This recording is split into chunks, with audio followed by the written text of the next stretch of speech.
Hello दोस्तों, मेरा नाम है मधु कुमारी और मैं आपका स्वागत करती हूँ अपने चैनल गेन नॉलेज अड्डा पे। आज मैं इस वीडियो में आपके लिए बौद्ध संगतियाँ लाई हूँ। पहले मैंने बौद्ध धर्म का परिचय, ज्ञान और रतन और सिद्धांत शिक्षा की सारी पहली वीडियो जो पहला लाई हूँ बौद्ध धर्म का, उसमें मैंने बता दिया है।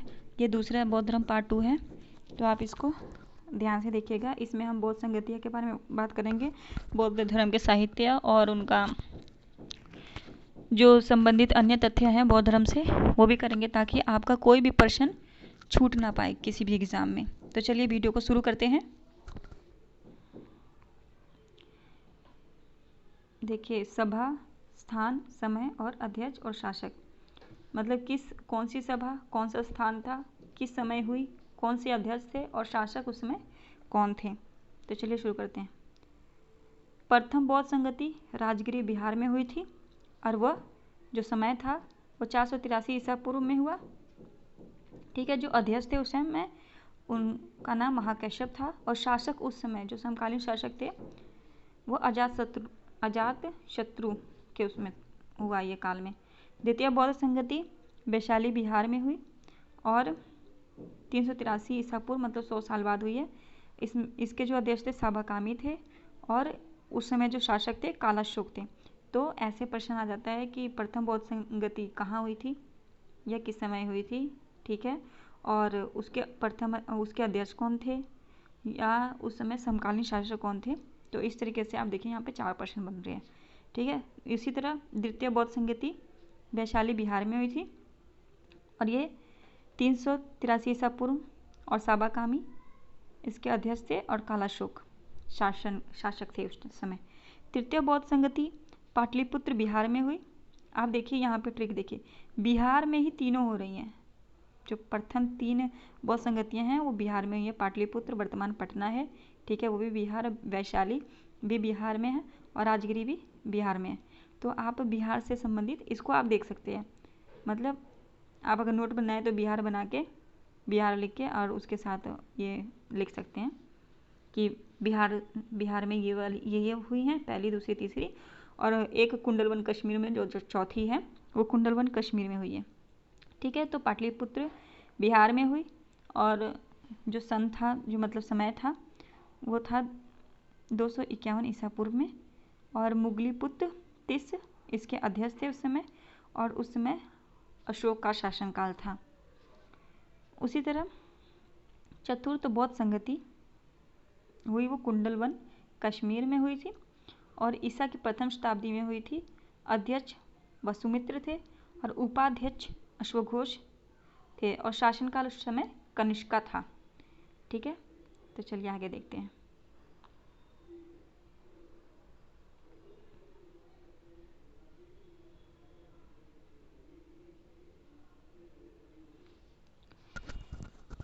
बौद्ध संगति के कुछ परिणाम हुए हैं। मतलब बौद्ध संगतियाँ हुई तो उनका महत्व क्या हुआ, क्या ऐसी बौद्ध संगतियाँ होती थी या किसी कारणवश किसी कार्य को करने के लिए बौद्ध संगतियाँ होती थी, उससे प्रश्न आ जाते हैं। जैसे प्रथम बौद्ध संगति का जो परिणाम हुआ, उपाली के नेतृत्व में, उपाली एक बौद्ध भिक्षु थे, उपाली के नेतृत्व में विनय पिटक एवं आनंद के नेतृत्व में, आनंद प्रिय शिष्य थे महात्मा बुद्ध के नेतृत्व में, सूत पिटक की रचना की गई। ठीक है। ये 2 बहुत महान बौद्ध धर्म के ग्रंथ हैं। आप इनको याद कीजिएगा कि पहली प्रथम बौद्ध संगति का जो परिणाम हुआ वो क्या हुआ। उसमें यह हुआ कि उपाली के नेतृत्व में विनय पिटक की रचना की गई और आनंद के नेतृत्व में सूत पिटक की रचना की गई। मानो कि उपाली ने विनय पिटक और आनंद सूत पिटक की रचना की। ठीक है।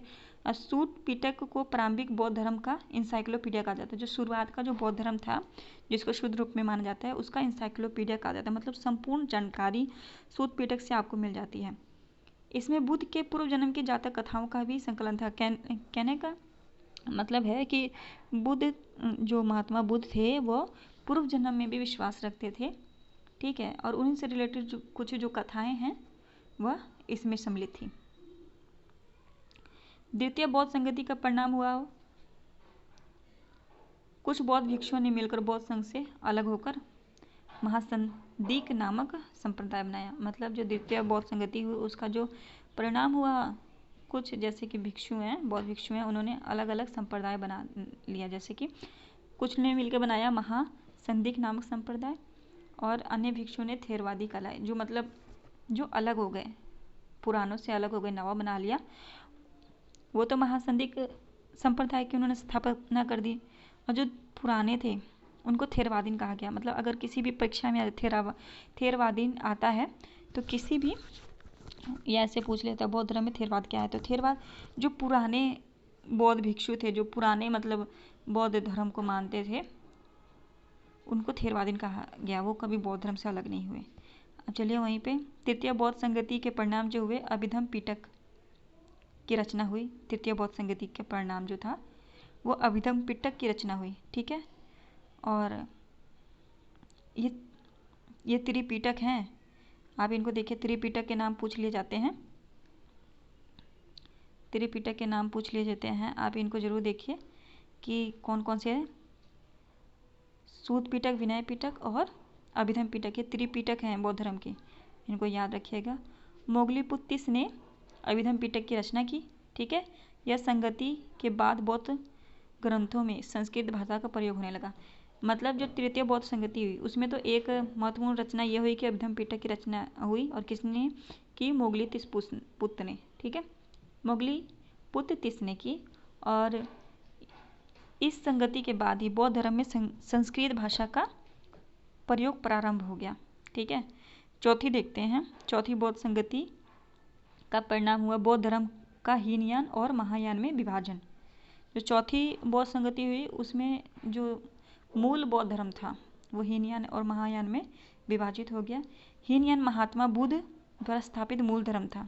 अगर पूछ ले हीनयान क्या है, तो वो जो महात्मा बुद्ध ने जो मूल धर्म स्थापित किया था वो है, और महायान महात्मा बुद्ध को देवता मानने लगे। और जो महायान संप्रदाय था वो महात्मा बुद्ध को देवता मानते थे, उनकी मूर्तियों का पूजा करते थे, और यहीं से चतुर्थ बौद्ध संगति के बाद से ही महात्मा बुद्ध को ईश्वर के रूप में पूजा की जाने लगी। तो बौद्ध संगति से तो प्रश्न आते ही आते हैं, वो बहुत इंपॉर्टेंट है, तो आप उसको नोट डाउन कर लीजिए। अब यहाँ पे देखते हैं बौद्ध साहित्य। देखिए, त्रिपिटक बौद्ध धर्म के सबसे प्राचीन ग्रंथ है, तीनों पिटक। विनय पिटक, इसमें बौद्ध नियमों का वर्णन है। अगर पूछ ले विनय पिटक में क्या है, तो विनय पिटक में बौद्ध नियमों का वर्णन है। ठीक है, उनके आचार विचार, क्या करना चाहिए, कौन से नियम होने चाहिए, वो सब विनय पिटक में है। सूत पिटक धार्मिक विचारों एवं वचनों का संग्रह है। धार्मिक विचार, और वहीं अभिधम पिटक में बौद्ध दर्शन का वर्णन किया गया कि बौद्ध दर्शन है क्या, उनकी शिक्षाएं दीक्षाएं जो भी थी वो अभिधम पिटक में की गई है। ठीक है, तो आगे देखते हैं। बौद्ध धर्म से संबंधित और भी ग्रंथ हैं, जैसे अंगुत्तर निकाय। ठीक है, ये भी बौद्ध धर्म से संबंधित है। इसमें बौद्ध धर्म के इस ग्रंथ में 16 महाजनपदों का वर्णन मिलता है। अगर पूछ ले कि बौद्ध धर्म के कौन से ग्रंथ से 16 महाजनपदों का वर्णन मिलता है, तो आप अंगुत्तर निकाय अगर ऑप्शन में हो तो टिक कर सकते हैं, लिख सकते हैं। वहीं मिलिंद पन्हो एक बहुत ही महत्वपूर्ण ग्रंथ है बौद्ध धर्म का।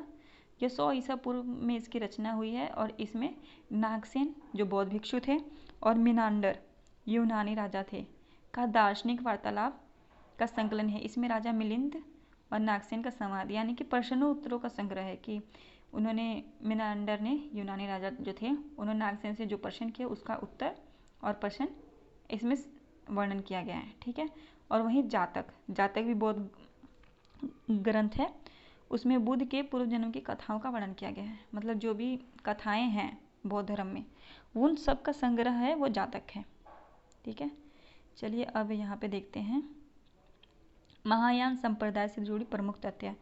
देखिए, महायान आपको पता है चौथी बौद्ध संगति के बाद महायान और हीनयान में बौद्ध धर्म का विभाजन हो जाता है, जिसमें महायान बहुत ही आगे बहुत विकसित हो जाता है और इसका प्रभाव भी बहुत रहता है। तो इससे कभी कभार प्रश्न पूछ लिए जाते हैं, तो आप इसको निश्चित ही ध्यान से देखिए और याद सुनिए और लिखिए। ठीक है, तो चलिए देखते हैं। कालांतर में महायान संप्रदाय को 2 भागों में विभाजित हो गया। ठीक है, उस समय जब हुआ उसके बाद महायान जो संप्रदाय है वो उसका विभाजन भी 2 भागों में हो गया। जैसे शून्यवाद माध्यमिक इसे बोलते हैं, और शून्यवाद के जो प्रवर्तक थे वो नागार्जुन थे, ठीक है। वहीं पे विज्ञानवाद योगाचार इसे बोला जाता है, इसके प्रवर्तक मैत्रेय नाथ थे, ठीक है। तो चलिए देखते हैं, मतलब 2 भागों में विभाजित शून्यवाद और विज्ञानवाद में इसका 2 विभाजन हो गया। और शून्यवाद के प्रवर्तक नागार्जुन थे और विज्ञानवाद के प्रवर्तक मैत्रेय नाथ थे। तो ये प्रश्न पूछ लिए जाते हैं, आप इसको ध्यान से देखिए। महायान शाखा के अंतर्गत महात्मा बुद्ध की पहली मूर्ति बनी। जो महायान शाखा है उसमें महात्मा बुद्ध की पहली मूर्ति बनी एवं बुद्ध को ईश्वर के रूप में पूजने की परंपरा भी यहीं से प्रारंभ हो गई, ठीक है। ये लोग बुद्ध को, मतलब हीनयान जो संप्रदाय है बौद्ध धर्म का, उसमें मूल धर्म है बौद्ध धर्म का, और ये लोग इन्होंने नवी धर्म शुरू कर दी। उनको मूर्तियों के रूप में उनकी मूर्तियों का पूजा करने लगे। जैसे हिंदुत्व में होता है, देवी देवताओं की पूजा की जाती है, उसी तरह इनकी भी पूजा जाने लगी। अब वहीं पे महायान शाखा में स्वर्ग नरक की अवधारणा है।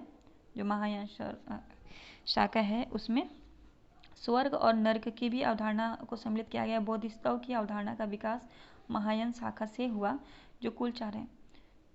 बोधिसत्व बौद्ध धर्म में प्रमुख हैं, आप इनको देखिए। जैसे पहला मंजुश्री ब्रजवाणी, पहला बोधिसत्व। दूसरा पद्मपाणि, अवलोकितेश्वर, मैत्री, और अभी एक और अवतरित होना शेष है, माना जाता है बौद्ध धर्म में, ठीक है। अब ये कब होंगे ये नहीं पता। बंगाल के शैव शासक शशांक ने बोधि वृक्ष को कटवा दिया। जो बंगाल के शासक थे शशांक, उन्होंने क्या किया, जहाँ पे महात्मा बुद्ध को ज्ञान की प्राप्ति हुई थी, बोधि वृक्ष, उसको कटवा दिया, ठीक है। कनिष्क एवं हर्षवर्धन महायान के पोषक तत्व हैं। मतलब महायान जो शाखा है उसको कनिष्क एवं हर्षवर्धन काल में बहुत ही ज़्यादा सराहा गया, और बहुत ही चरम सीमा पर जो विकास हुआ महायान शाखा का, वह कनिष्क एवं हर्षवर्धन के काल में हुआ। इन्होंने बहुत ही अपना महत्वपूर्ण योगदान दिया है, और इन्हीं के काल में बौद्ध मूर्तियों का ज़्यादा से ज़्यादा विकास हुआ, ठीक है। तो ये कला एवं साहित्य से बौद्ध धर्म से संबंधित कुछ अन्य तथ्य भी हैं, मतलब कुछ और बातें हैं जो कभी कभार एग्जाम में पूछ लिए जाते हैं। तो देखिए, महात्मा बुद्ध पूर्व जन्म में विश्वास करते थे, ठीक है, ये तथ्य है।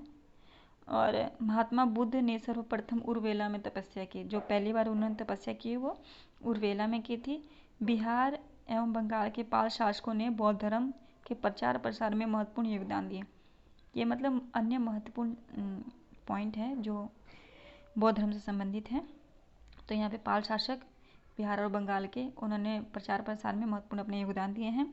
महात्मा बुद्ध ने तप्स एवं काल्पिक नामक 2 शूद्रों को बौद्ध धर्म का सर्वप्रथम अनुयायी बनाया। सर्वप्रथम अनुयायी किसे बनाया, तो शूद्र थे 2, उनको बनाया। तप्स और काल्पिक नामक 2 शूद्र थे, उनको प्रथम अनुयायी बनाया, ठीक है।